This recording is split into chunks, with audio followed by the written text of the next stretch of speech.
Corona virus پوری دنیا کے لیے خوف اور دہشت کی علامت بن چکا ہے۔ ہزاروں انسان لقمہ اجل بن گئے اور نقصان اتنا بڑا کہ عالمی جنگوں میں بھی اتنا نقصان نہیں ہوا ہوگا جتنا کرونا وائرس کی وجہ سے ہو چکا ہے۔ پوری دنیا لاک ڈاؤن ہے، سائیکل سے لے کر جہاز تک سب کچھ بند۔ ایسے لگ رہا ہے جیسے انسانی زندگی بالکل تھم چکی ہے، رک چکی ہے۔ اللہ تعالیٰ بڑا بے نیاز ہے، بڑا قاہر ہے۔ وہ اپنی قدرت کی نشانیاں دکھاتا ہے، ان دیکھی مخلوق بھیج کر بھی۔ جب انسان اپنی حد اور اوقات سے باہر ہو جائے تو اس کا دماغ ٹھکانے لگانے کے لیے رب اپنی قدرت کی نشانی بھیجتا ہے، اور کرونا وائرس بھی اللہ کی قدرت کی نشانی ہے۔ وہ اتنی عظیم قدرت اور سطوت والا ہے کہ ایک چھوٹے سے مچھر کے ذریعے نمرود جیسے جابر حکمران کی موت کو عبرت بناتا ہے۔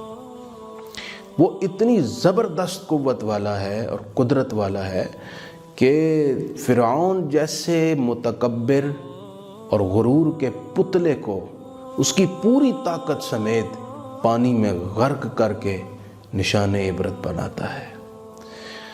جب آج کا انسان جدید ایجادات کے نشے میں اپنی اوقات سے باہر ہو گیا، حد سے تجاوز کر گیا، ظلم کا بازار گرم کر دیا طاقت کے نشے میں اور مالی مفادات کے پیش نظر، تو رب تعالیٰ نے اس کا دماغ ٹھکانے لگانے کے لیے اپنی قدرت کی نشانی بھیجی، ایک ان دیکھا چھوٹا سا وائرس بھیجا جس نے ساری دنیا کو ہلا کر رکھ دیا۔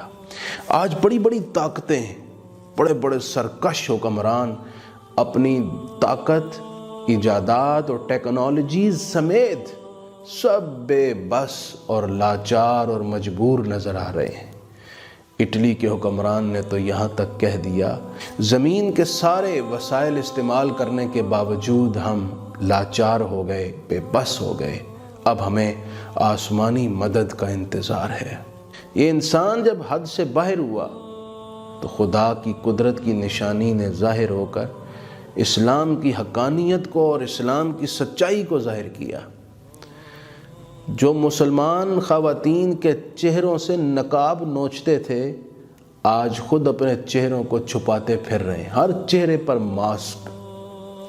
وہ جو اسلام کو مٹانے کے جوش میں پیش رہتے تھے، آج فرمائش کر کے قرآن کی تلاوت سن رہے ہیں۔ جو مسلمانوں کے سجدوں کا مذاق اڑاتے تھے، آج ایسے لاچار ہوئے ہیں کہ خود سجدوں میں گرے پڑے ہیں۔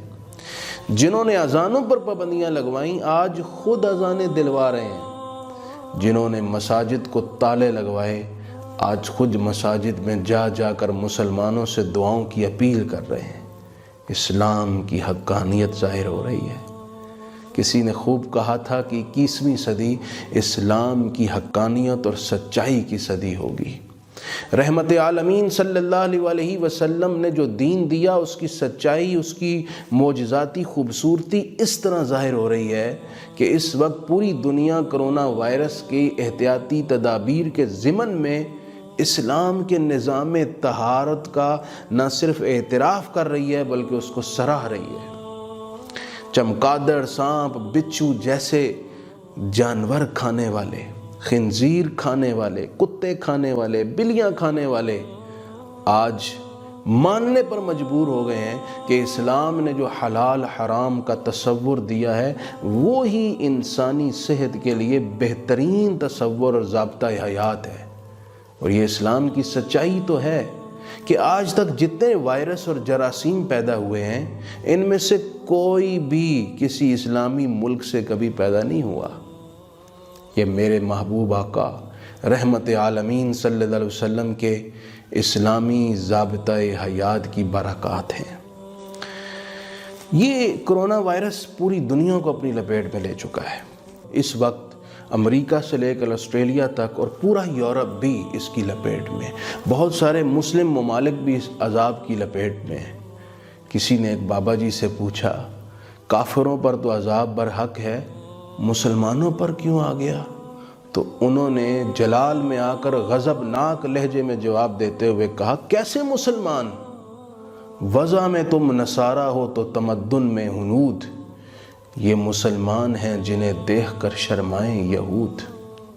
وہ مسلمان کہ 72 سال سے کشمیریوں کی آہ و بکا سن کر بھی جن کی آنکھ نہ کھلی، وہ مسلمان جو فلسطینیوں، عراقیوں اور دنیا بھر کے مظلوم مسلمانوں کے بہتے خون کو دیکھ کر بھی خواب غفلت سے بیدار نہ ہوئے، اور جنہوں نے مظلوم مسلمانوں کی چیخ و پکار سننے کے باوجود کانوں میں روئی ٹھونسی رکھی، جس معیشت کو بچانے کے لیے مسلمان حکمرانوں نے مظلوم مسلمانوں کے حق میں کبھی آواز نہیں اٹھائی، آج ایک چھوٹے سے وائرس کے ذریعے ان کی معیشت خاک آلود ہو چکی ہے۔